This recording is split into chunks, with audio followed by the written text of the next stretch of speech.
करायचा।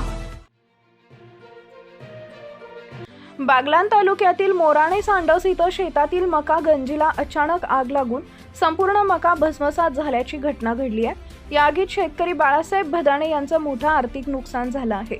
मिळालेल्या माहितीनुसार बाळासाहेब भदाणे यांच्या शेतात साठवून ठेवलेल्या मका गंजीला अचानक आग लागली।